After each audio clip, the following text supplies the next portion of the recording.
Hi guys, so in this video I decided to talk about all the art tools that I am using when I work.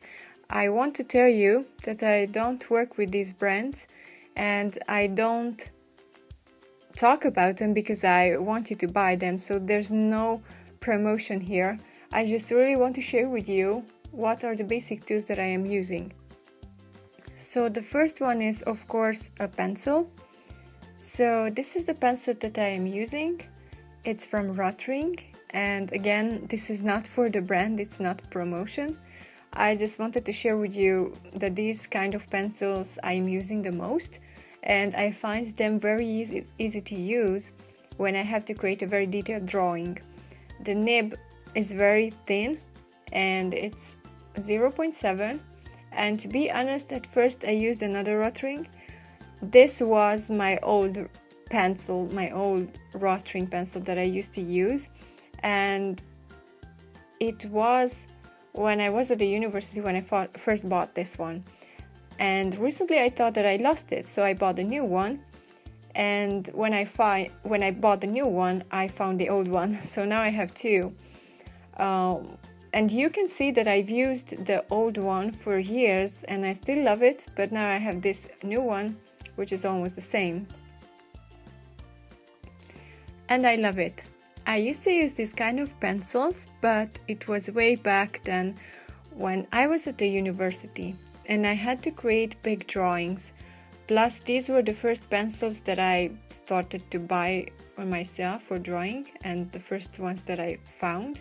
And I started using these, but then slowly, even though at first it was pretty difficult for me to switch, I still switched and slowly started to use these ones with the nibs for sketching.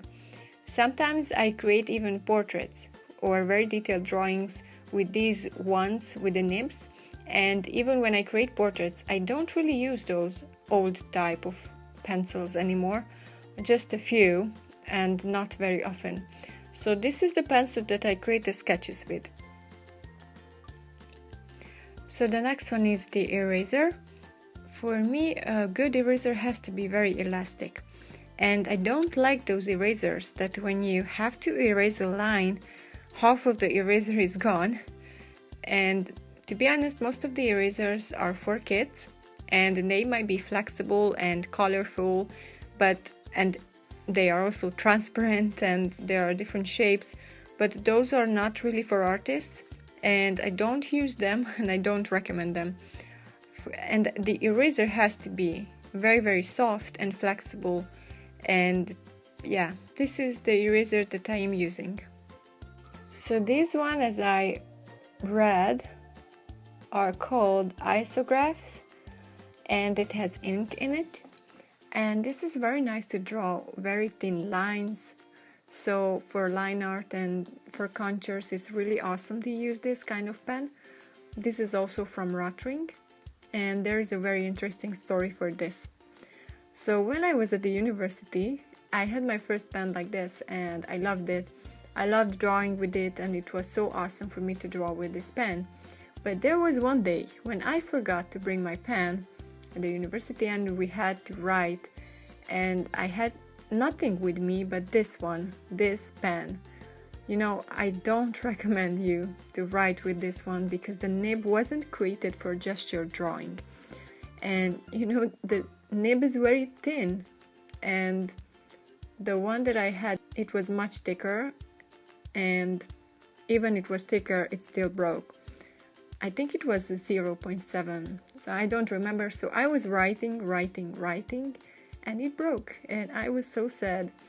And yeah, later I bought a new one. So the other thing that I want to talk about is the brushes, and I love these brushes. These are probably my favorite brushes. I love that the brush has a very soft edge, and these both have very soft edges. And you know, the brushes have to be good quality brushes. I find it so sad that when you go to a regular shop there are a lot of brushes but none of them are good, because the brush has to have soft edge and it has to keep the water in it in order to be able to paint with it. And the bad quality brushes are very, very cheap, but they are not very good. So this wasn't very cheap, but it has soft edge. You know, it wasn't even expensive, and it's still good to work with it because it has a soft edge. So it's important to have good quality art tools, yeah. So let's talk about the sketchbooks. Right now I'm using this sketchbook and it has 50 pages, and I've got this sketchbook a long time ago from some awesome friends. I haven't finished it yet, but I don't know if I have a sketchbook that I finished completely, because there are always a few pages at the end that are blank. So the paper is 100 grams and I love that it has a very nice texture which works very well with pencil. And I decided to use this sketchbook for only sketches with pencil, and I like it a lot. Yeah, and there are a few drawings here which I forgot, so there are more than I thought I have here. So yeah, so I use this one for sketches, but I also use A4 printing sheets. So this is why this sketchbook isn't full, because when I have to work with clients I use those ones because I can just take them and so.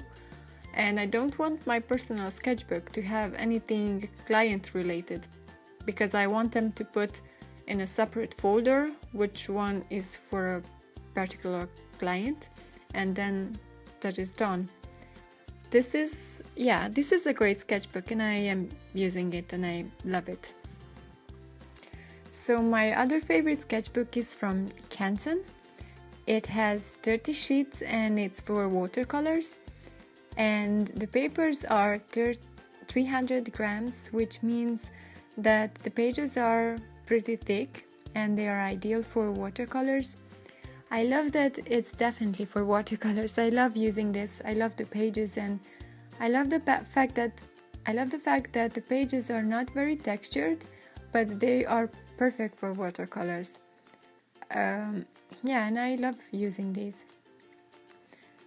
So these are some of the illustrations that I created, and I haven't finished this one yet, but yeah, the quality of the paper is good and I love it. To be honest, I don't really use so much water when I work on these, and I think that I can even use the papers, the other side of the pages too. But yeah. So yeah, these are the art tools that I am using right now, and I am not using a lot, to be honest.